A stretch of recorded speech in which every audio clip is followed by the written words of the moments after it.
જે પ્રકારે સરકારોએ ચૂંટણીઓ દરમિયાન અનેકવાર કીધું હતું કે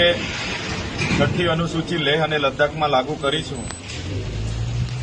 કાશ્મીરમાં 370 હટાવ્યા બાદ પણ એમણે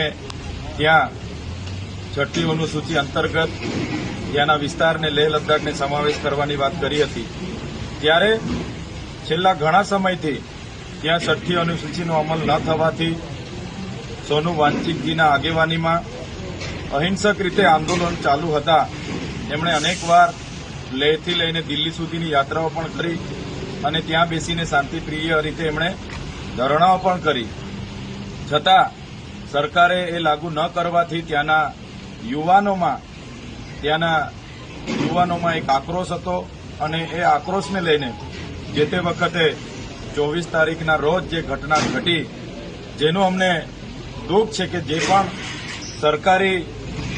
કચેરીઓ કે જેને પણ તોડફોડ જે પણ લોકોએ કરી છે એને દુઃખ છે, પણ એ લોકો એ આ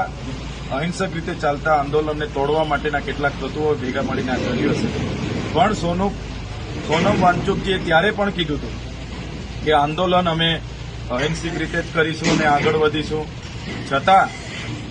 આ ભાજપની સરકારે એનએસએ લગાડીને એમને જયારે જેલ હવાલે કર્યા છે ત્યારે એનો અમે સખત શબ્દોમાં વિરોધ કરીએ છીએ। જે વ્યક્તિએ દેશની સેના માટે,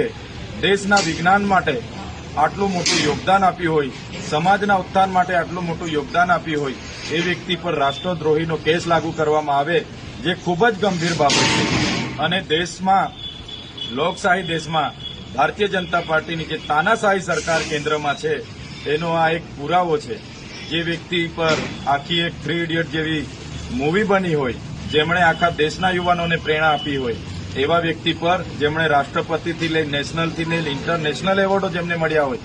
જેનાથી એવોર્ડથી એમને સન્માનિત કર્યા હોય, એવા વ્યક્તિને રાષ્ટ્રદ્રોહી જાહેર કરીને રાતોરાત એમને એનએસએ અંતર્ગત જેલ હવાલે કરવામાં આવ્યા છે, એનો અમે સખત શબ્દોમાં વિરોધ કરીએ છીએ। સરકારને કહેવા માંગીએ છીએ, અનેકો દેશમાં તમે જોયું હશે ક્યાંય પણ તાનાશાહી સરકાર ચાલી નથી અને ભારત દેશમાં પણ આવનારા દિવસોમાં જે પોલીસને આગળ કરીને, આર્મીને આગળ કરીને જે આંદોલનો દબાવવામાં આવે છે, જે વિપક્ષને દબાવવામાં આવે છે, આવનારા દિવસોમાં ચાલવાનું નથી। અમારી માંગણી એટલી જ છે, આજે સમગ્ર દેશના તમામ રાજ્યોમાં, તમામ જિલ્લા અને તાલુકા લેવલે એકી સાથે અમે માન્ય મહામહિમ રાષ્ટ્રપતિને સંબોધીને આવેદનપત્ર પાઠવી રહેલા છે। આવનારા દિવસોમાં પણ જ્યારે જરૂર પડશે તો સમગ્ર દેશના તમામ લોકોને, પ્રકૃતિ પ્રેમીઓને, આદિવાસીઓને અને